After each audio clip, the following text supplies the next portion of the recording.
자, 이제는 연관 분석입니다. 연관 분석은 이제 어소시에이션 룰이라고 해서 마케팅에서 제일 많이 쓰는 것 중에 하나인데요. 뭐냐면 if then 우리가 알죠? 만약 뭐뭐라면 뭐뭐야 이런 식의 패턴 구조를 분석하는 거예요. 그래서 이러한 패턴 규칙을 발견하는 거기도 하고 장바구니 분석이라고도 합니다. 즉 대용량 데이터베이스에서 변수들 간의 흥미로운 관계를 탐색하기 위해서 고안된 방법이고 마케팅과 웹 마이닝 분야에 썼습니다. 예전에 한번 월마트 사례를 말씀드린 것 같은데 왜 기저귀를 그쵸? 말씀드린 것처럼 맥주를 샀는데 기저귀가 올라. 그러니까 이게 뭐지? 장바구니 분석. 거기서 시작하는 게 연관 규칙을 보니까 규칙이 있어. 그걸 이제 규칙을 알면 만약 if면 then 그러면 그걸 갖고 우리가 이제 사용할 수 있겠죠. 현실 세계에서. 자, 이런 겁니다. 구매자가 6명이 있어요. person 1, 6 이렇게. 그랬더니 그 사람의 산 리스트를 영수증이나 이런 리스트를 보니 ABC를 샀어요. 그리고 DA 뭐 이런 식으로 썼어요. 그러면 겹치는 게 있겠죠. 보니까 만약 맥주를 산다면 기저귀도 구매한다. 이제 이런 규칙을 만든 거예요. 어소시에이션 룰을. 그래서 예를 들어서 편의점 매출 데이터 분석할 때 실제로 이거는 GS25에서 했던 거를 갖고 와봤어요. 그쵸? 거기서도 이런 걸 한다는 거예요. 제가 여기 다니시는 분의 여기 경영통계 박사님 계시거든요. 같이 공부했던 분 중에 그분이 뭐 이런 방법으로 이렇게 한다. 우리 실제로 한다고 하시더라고요. 왜냐면 껌의 구매만 이루어집니다.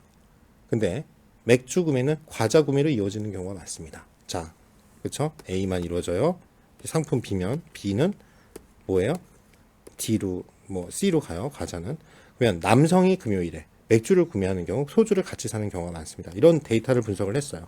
자, 그러면은 이거 갖고 우리가 배치를 할 때 뭐냐면 판매대 밑에다가 배치를 하고 껌은 맥주는 어떻게 해요? 맥주는 과자 구매로 이어지니까 과자 코너 다음에 배치하고요. 딱 안주로 딱 좋잖아요. 그렇죠? 그리고 소주는 보니까 어떻게 해요? 맥주와 동일한 위치에. 왜? 맥주를 구매하면 소주도 같이 사니까. 이제 결국은 우리가 보면 이 렉이라고 하죠. 진열대 보면은 또 이게 심리학이랑 여러 가지가 겹치긴 하지만 보통 우리가 눈이나 이렇게 보이는 바로 아래 칸에 있는 걸 선호하거든요. 근데 그리고 무거운 건 당연히 밑에 놓고 부피가 큰 건 밑에 놓고 이게 이제 보통 마케팅이나 이런 데에서 기법 하는 진열법, 유통이나 이런 데서 중요하게 생각하는 건데 이것들이 이런 걸에 따라서 하는 거죠. 그래서 연관교수 측정 지표는 반드시 나옵니다. 그쵸? 제가 이 ADSP라는 거를 뭐 다른 데서도 강의를 하고, 그쵸? 그러다 보니까 시험을 많이 봤는데, 4번 정도 본 것 같아요. 그러면 그 중에서 연관규칙은 3번 나왔어요. 그쵸? 그쵸? 그러면 10번이면 몇 번 나올지 아시겠죠? 그래서 지지도 신뢰도. 그쵸? 반드시 나옵니다. 우리 시험에도 반드시 낸다고 했어요. 서포트예요. 지지도는 상품 A와 B를 동시에 구매할 확률을 말해요. 그쵸? 그래서 요거 합니다. 그쵸? P라고 딱 했으니까 확률이니까 뭐예요? 1 미만이겠죠. 그러면 뭐냐면 이거는 이거예요. 전체 거래가 있는데 상품 A와 B를 동시에 거래하는 거. 그걸 서포트 합니다. 그쵸?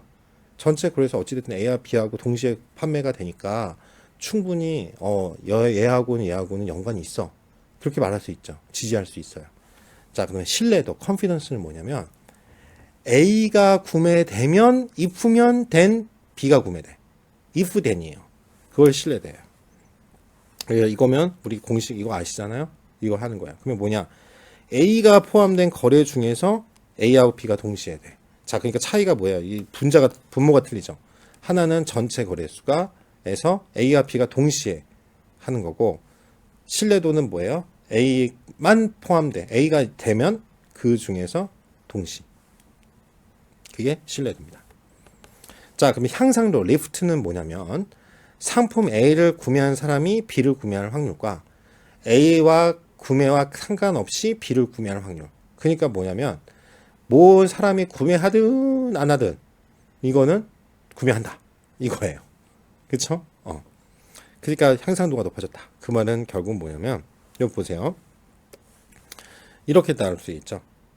상품 A를 구매한 사람의 포함하는 거래수에다가 B를 포함한 거래수를 곱한 거에서 뭐예요? 상품 A와 B와 동시에 거래된 수를 하시면 되겠죠. 이해되시죠?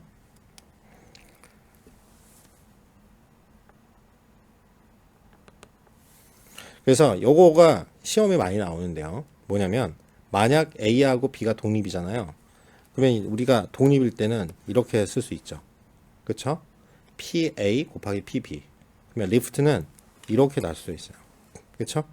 그러면 결국 1이에요. 즉 향상도가 1이에요. 그러면 뭐냐? A와 B가 관련성이 없으면 리프트는 1입니다. 즉 향상도는. 자, 그러면 만약 리프트가 1보다 크다. 그러면 관련도가 높다는 뜻이고, 리프트가 1보다 작다 그러면 A를 구매한 사람은 B를 구매하지 않는다는 결론이 나옵니다. 그래서 요게 말문제로 반드시 나와요. 반드시 나와요. 알았죠? 그래서 여러분들 이 향상도 개념 잘 기억해 두시기 바랍니다. 그 다음에 연관규칙의 절차를 한번 볼게요. 뭐냐면 가장 많이 쓴 게 아프리오리 알고리즘 분석 절차인데요. 왜 이게 많이 각광을, 연관 분석이 왜 각광을 받냐면 이거 갖고 결국 추천 시스템을 만들거든요.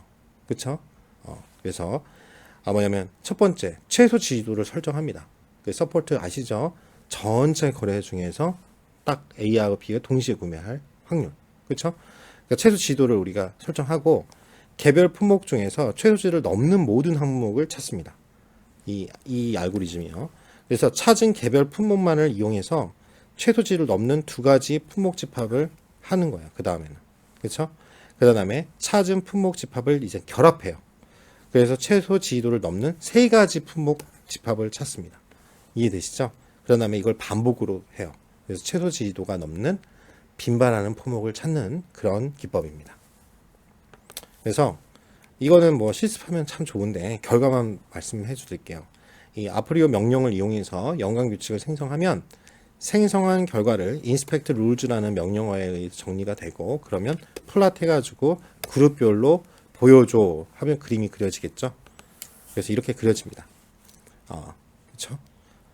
그래서 결국은 보면 A, B를 물건 산 사람은 D를 샀다는 걸 알 수 있고, B를 물건을 산 사람은 D하고 A를 샀다는 걸 알 수 있고, A, 2를 물건을 산 사람은 D, B를 물건을 샀습니다 라고 결과값이 나와요. 그러면 이거 갖고 이제 우리가 어소시에이션 룰을 만드는 거죠. 자, 그래서 장점은 결과가 분명합니다. if된 규칙을 쓰니까. 그래서 거대 자료 분석의 시작으로, 즉 결국 EDA 기법 중에 하나인 거죠. 처음에 우리가 탐색적 기법을 하는 거죠. 변수가 개수가 특히 많을 때, 그쵸? 그걸 언제 다 분석을 자잘자잘하게 못하니까 이렇게 한문으로 시각화까지 해가지고 보여주는, 서로 이렇게 관계가 있구나. 상하 분석하고 유사하죠. 그런 식으로 합니다. 그리고 계산이 용이해요. 아까 말한 그 공식 몇 개 안 되잖아요. 그쵸? 그걸로 하면 되니까. 단점은 품목수의 증가가 되면은 계산량이 폭증합니다. 그리고 자료의 속성에 제약이 있어요. 예를 들어서 구매자 개인 정보가 있는데 그 중에 나이 등 연속형 변수에는 사용할 수 없죠.